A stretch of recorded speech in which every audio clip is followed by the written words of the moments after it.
You know that number 3 is ubiquitous in story. You got your 3 little pigs and Goldilocks and the 3 bears and the 3 musketeers and the Father, Son, and the Holy Ghost, for goodness sakes. And even in my story, the number 3 appears a remarkable number of times. This is a true personal story that answers the questions of how and why I became a storyteller. And it goes like this. The second week in May each year is designated as National Stuttering Awareness Week. Now that's ironic because I've spent more than 3/4 of a century trying to keep people from being aware that I'm a person with a stuttering problem. You see, when I was born, I joined the 1% of the human population that focuses any stress, anxiety, or tension on the muscles of the vocal cords, the voice box, the larynx, which causes a stammer or stutter. When I was 3 years old trying to put some words together into sentences, I remember some of my friends decided to try to help me by finishing my sentences for me. And trust me, that was not helpful. In the 3rd grade, I remember sitting around a big wooden table in the 1950s it was, waiting for my turn to read out loud to the teacher. And very often, I would, just before it was my turn, I would excuse myself to go to the restroom. I might even dare to stand there until the recess bell rang, and then I was free. By the time I got to junior high school, it wasn't called middle school then, that's where the professional bullies were, I got really quiet. My teachers probably thought I was shy or introspective. Truth be told, I was neither. I just didn't dare give the bullies in junior high school anything to work with. By the time I graduated from high school, there was a war on, the Vietnam War. And I contemplated my 3 logical choices after graduation. One, I could go to war. I could get drafted, or I could enlist, and this is Veterans Day, of course. And with all due respect to those people who chose that path, that wasn't for me. Secondly, I could go to Canada. I didn't know anybody in Canada. Or thirdly, I could go to college where the student draft deferments were. So I got on an airplane and traveled 1,700 miles away from my home and enrolled at a university in the Midwest. Why did I go that far? Because in my 17-year-old brain, I figured I probably wouldn't be recognized as a kid who couldn't or wouldn't talk. At the end of my 3rd year of college, my advisor calls me into her office. After all, she was my advisor, so she had some advice for me. She said, "Larry, there's one required class for graduation you haven't taken yet." Of course, I knew which one it was. Maybe you can think which one it might be. Yeah, Public Speaking 101. Nobody I knew wanted to take it, especially me. But on the 3rd week of that class, something clicked, and I just magically discovered that if I put my speeches in the form of a story, then verbal fluency was a little bit easier. And I passed the class, and I graduated. And I got a job and a teaching deferment as an itinerant elementary physical education teacher where the little kids looked up to me physically and otherwise, and I'm not sure why. And the very youngest ones were pretty sure that my first name was Jim.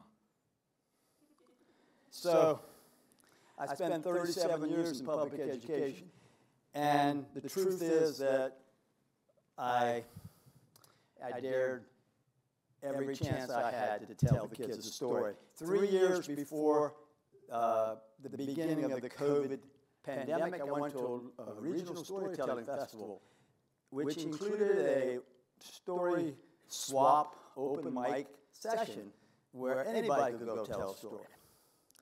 So I told a story that I've told to school students for over 3 decades, but to grown-ups for the very first time. And don't you know that 3 weeks later I got an email from the organizers of the event, offering to pay me money to come back the following year to share my story on the main stage of the festival. And when I arrived, I discovered that I was placed number 3 in the order of tellers for that Friday evening, right between 2 iconic legends of the storytelling world.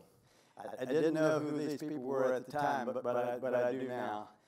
Multiple Grammy Award-winning Bill Harley, and a teller who is considered the dean of festival storytellers, Donald Davis. And I couldn't decide whether I had just died and went to storytelling heaven, or I was in way over my head. And I dared to relish in the realization that both those things were true. And that's how I became a storyteller. Now, 1%, are there any math majors in this group? 1% of the human American population, Phil, is 3.3 million people, approximately. Maybe somebody in your extended family, or your neighborhood, or your circle of friends that has that problem. If that's the case, if you get a chance, or when you get a chance, sit them down and ask them to tell you a story. You'll give them a gift, at least a gift of your time and your patience. And then, at some point, maybe that person can stand on a stage such as this, and with total verbal fluency, they can say 3 pairs of magical words, which are, let me tell you a story. So, let me tell you that story that I told to at the festival. He was chosen as the chief of the tribe. His name was Chief Sassafras, and he was chosen because of 3 unique abilities that he had. First, Chief Sassafras could return love for hate, and some other folks have talked about that even this morning. When he was mistreated by someone, he would go back to that person with acts of love and kindness. Very unusual ability. Second, he had the ability to include the excluded. And third, he had the ability, when he was wrong, to say, I was wrong. And he was chosen because of those 3 abilities. However, he had one distinctive disability. We all have them. We all have abilities and disabilities. But he was born without any thumbs on his hands. He had fingers, but he was missing what we now call the opposable thumb, the one opposite fingers, which makes the human hand useful. Now, he lived in a hunting-gathering culture, and he could do neither because he didn't have the thumb on his hand. However, one of his jobs as the chief was to choose and send out each morning the hunting parties and the gathering parties, and he would wait patiently for their return. One evening he was waiting, and the sun was going down. It was a beautiful sunset, and then the afterglow appeared. And then as darkness started to set in, the first star of the evening appeared, and he heard even back then it was said that if you wish upon the first star, you might get your wish. It didn't take Chief Sassafras long to figure out what he wanted to wish for.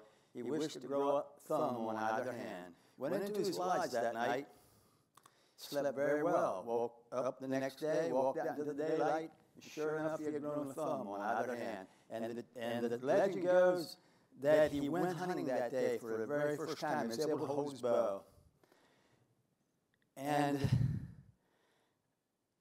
they say he killed a deer. Now, if you've ever been hunting or know someone that has, you know it's incredibly difficult to be successful on your very first day of hunting, especially with a bow and arrow.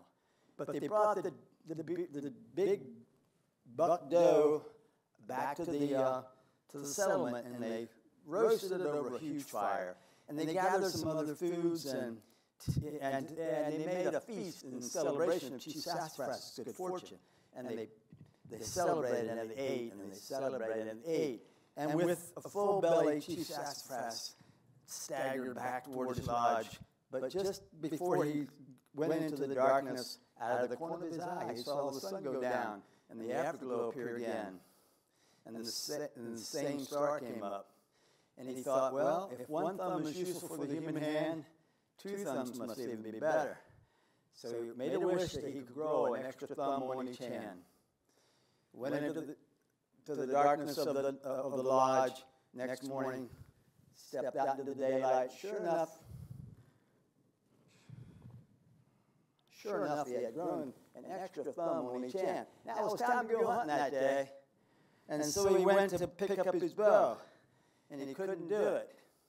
He was like all thumbs. He was fumbling around with that extra thumb, feeling very foolish, to wish for something that he didn't need to begin with. Other people noticed, and they said, well, he's so foolish, he doesn't deserve to be the chief anymore. And somebody else suggested that, yes, but in our culture, he's the chief until he dies. And then things got real quiet, and some people went out into the shadows, and they started talking about how they might hasten the day to which they could choose another, less foolish chief. But as the legend goes, and as luck would have it, Chief Sassafras happened to walk by about that time, and he overheard the conversation.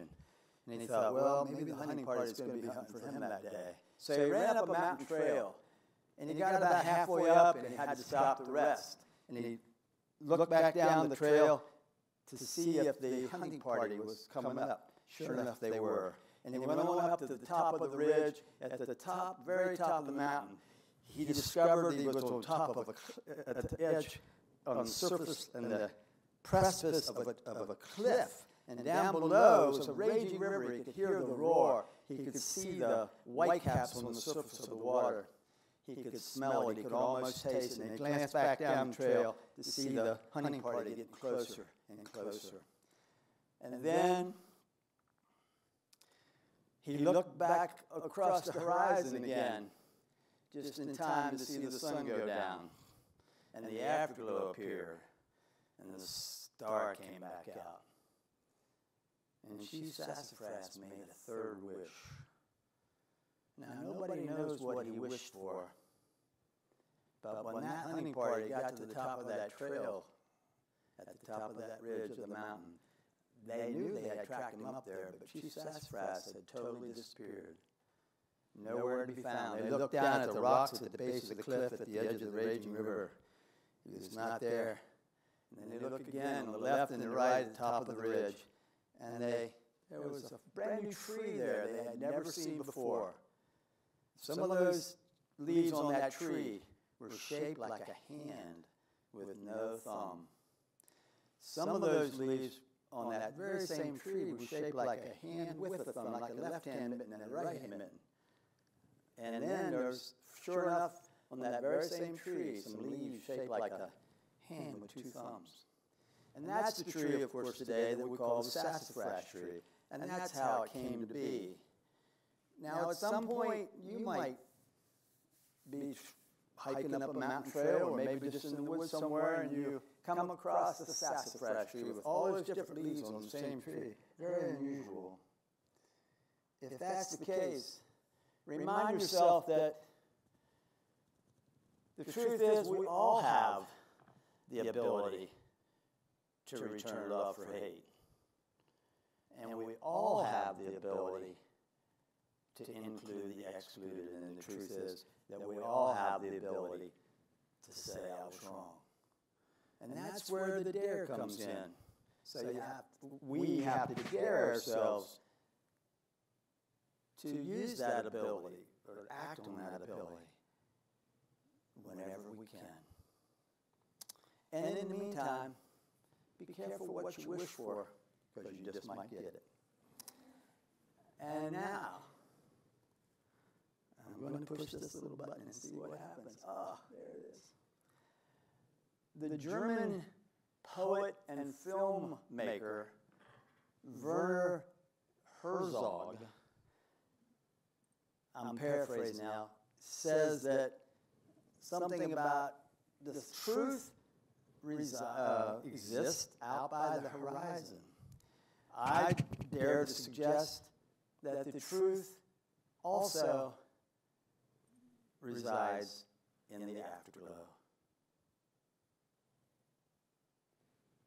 Thank you. Thank you very much.